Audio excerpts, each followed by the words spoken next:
नमस्कार सभी को। आज हम पढ़ते हैं 7वीं कक्षा से पहली कविता जिसका नाम है इतने ऊंचे उठो। तो मैं कविता पढ़ते पढ़ते आपको भावार्थ भी पढ़ के सुनाऊंगा। इतने ऊंचे उठो कि जितना ऊंठा गगन है, देखो इस सारी दुनिया को एक दृष्टि से। सिंचित करो धरा समता की भाव वृष्टि से। जाति भेद की, धर्म वेश की, काले गोरे रंग द्वेष की, ज्वालाओं से जलते जग में इतनी शीतल बहो की जितना मलय पवन है।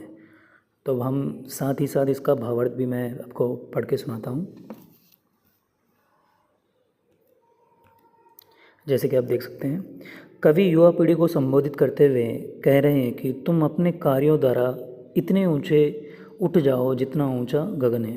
तुम इस सारी दुनिया को एक ही नज़र से देखो, एक इस धरती को समानता की भाव वर्षा से भिगो दो। यह संसार इस समय जाति पाति धर्म रंग के आधार पर होने वाले भेदभाव की अग्नि में जल रहा है। जिस प्रकार मलय पवन जलती हुई अग्नि को शीतल कर देती है, उसी प्रकार तुम्हें भी संसार के लिए मलय पवन बनना होगा और उसे रूढ़िवादी विचारों की तपन से बचाना होगा।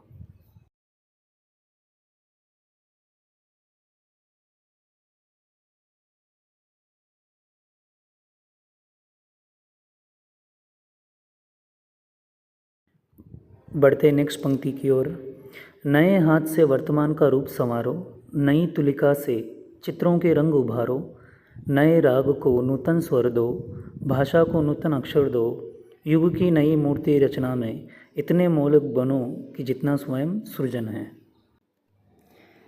इसका भावार्थ यह है, कवि युवाओं से यह आशा करते हैं कि वे वर्तमान स्थिति में सुधार लाने के लिए प्रयास करें, अपनी मौलिक और व्यवहारिक सोच से एक नए समाज का निर्माण करें, नए संगीत नई भाषा की रचना करें, नए समाज के निर्माण में इतने मौलिक बने जितना स्वयं सृजन है।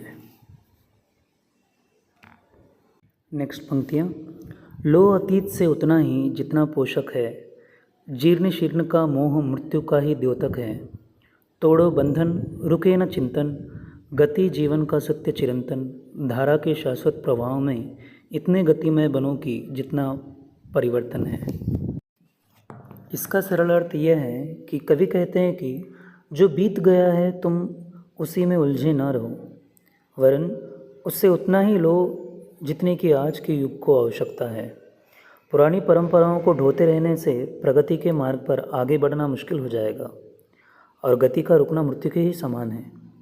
जीवन का सत्य तो गतिमान होना ही है, इसलिए पुरानी परंपराओं के बंधन से बाहर निकलो और परिवर्तन की इस धारा में इतनी ही गति से बहो जितनी गति स्वयं परिवर्तन में है।